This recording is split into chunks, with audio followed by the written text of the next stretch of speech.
the rest of this track, I want to be talking about the verse here. It's as we get into the drum part is going to be coming up where it's very, very strong, and like I said, it's got this Mumford & Sons kind of feel to it. It's very dependent upon the 16th notes. It's got more of that rhythm coming in, and you'll hear it in just a second. All right.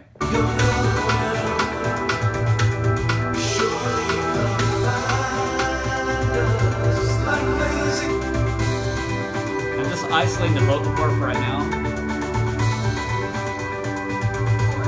Now here's the chorus.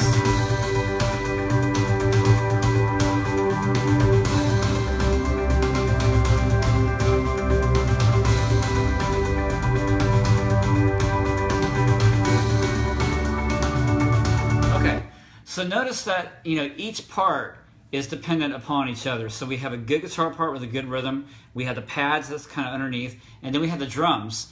And the drums are making a very good, just tom-like groove that's going around. More of a military march, 16th note pattern. That is on the, between snare and also with a low tom. Now to get away with, how do you do this? I encourage the drummers to play kind of depending on where they're at with their dynamic. Some drummers play a lot better than others, and it comes down to control and approach. They can play in the center of the head. That always gives you the best sound. But if they're a loud drummer, then encourage them maybe to play towards the edge of the drum head. So that way, if they don't know too much about dynamics, you can kind of help move their playing a little bit, and that may give you what you want. So the 16th note feel in the drums is very, very important. The guitarists need to be locking in with one another. Bass guitar is just going to be playing the 8th note. So you have this kind of, we're in the key of G, so we have this U2 kind of feel. So the guitar chords that we have are G, C, G, D, and then E minor, and then C, and then G, D, G. So this actually has more of like a kind of like a if you're thinking more of like U2, like almost like a hymn kind of a sound. So we have a lot of this happening, 8th notes, and I'm on the C, and then we go to the 5 chord,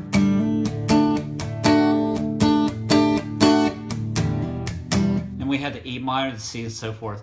So basically what I'm trying to do with my part, I'm trying just to keep 8th notes consistent.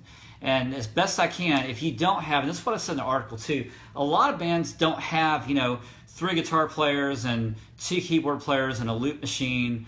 Well, I don't mean a loop machine, but playing with a loop like with Ableton Live or some other kind of sequencer, whatever. Most church bands will just have your typical, acoustic guitar, maybe electric, bass, drums, piano player.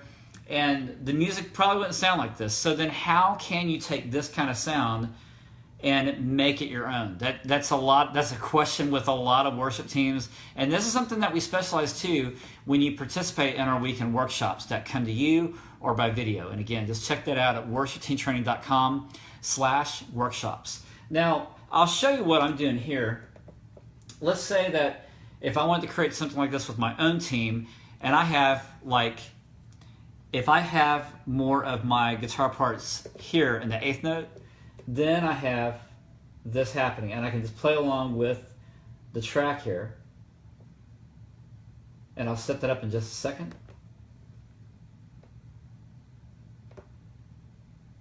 We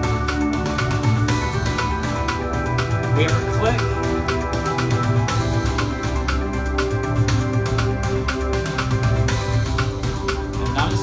Eliminate that left guitar part. Now we're back on the verse.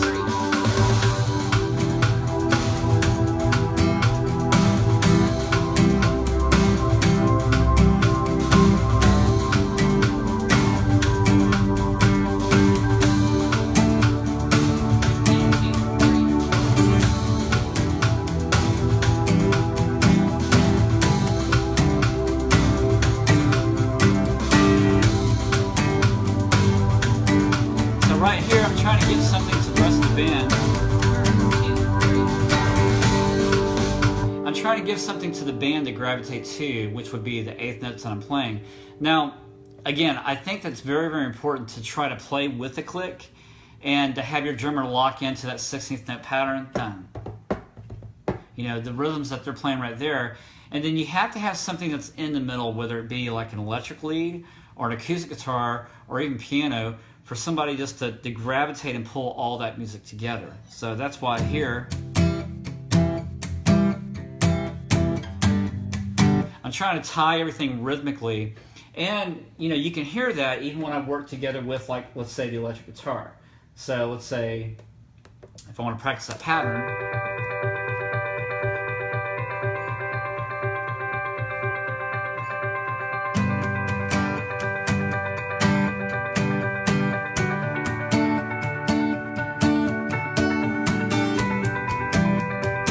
E minor chord, going to the floor.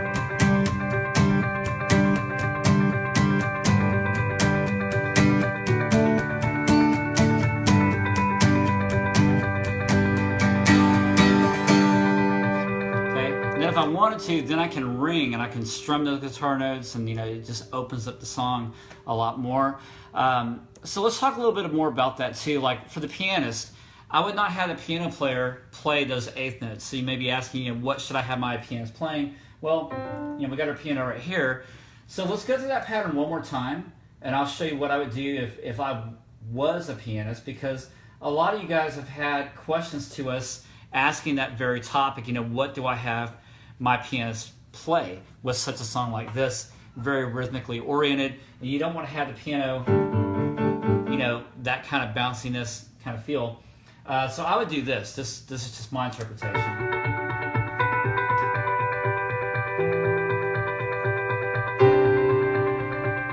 You just hold out the whole notes.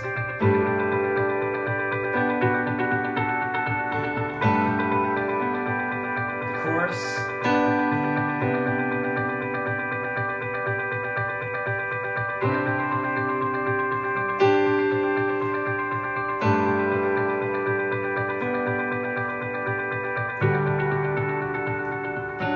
Now, it sounds kind of really easy to do that, and it almost may, to some piano players, may seem kind of boring, because I've had a lot of pianists come back and say, yeah, but Branon, that's like way too easy. Well, that's the exact point. It doesn't need to be complicated, and it doesn't mean that every instrumentalist needs to be throwing in all that they can.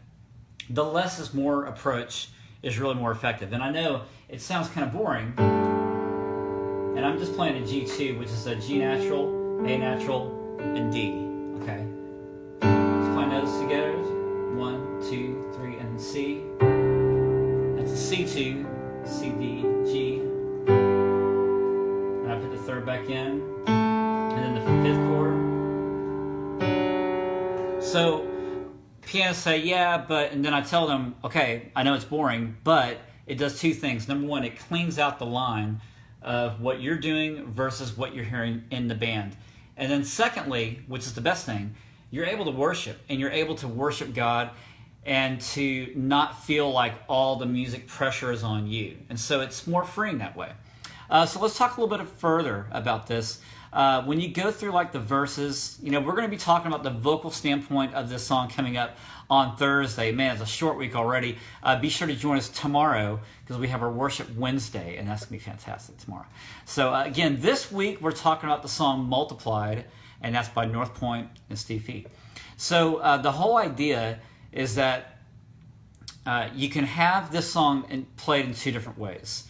The breakdown version of the song, where you just have people just play like what I demonstrated before, your eighth notes with the guitar, and then your holding chords right here with the piano.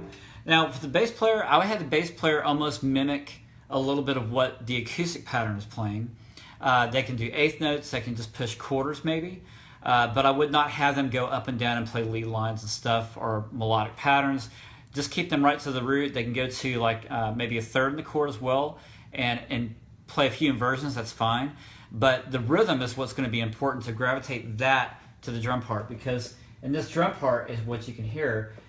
It's kind of complicated, and a lot of you would say, yeah, but I'm not going to have my drummer play that because they would go nuts. That's probably true. So what I would do is have your drummer play the pattern, but keep it as simple as you can. So like here's a for instance right here.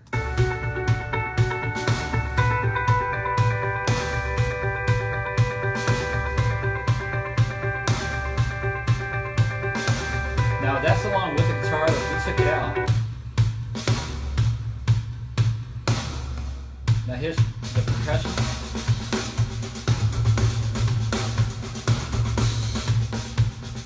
That's that military march that I was talking about.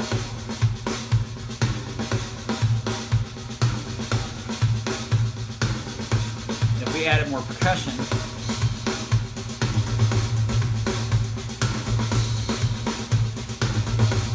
okay. So you may be saying, yeah, but we don't have two drummers. We don't have a drummer and a percussionist. That's fine. But what I wanted to note out was in the drum patterns right here,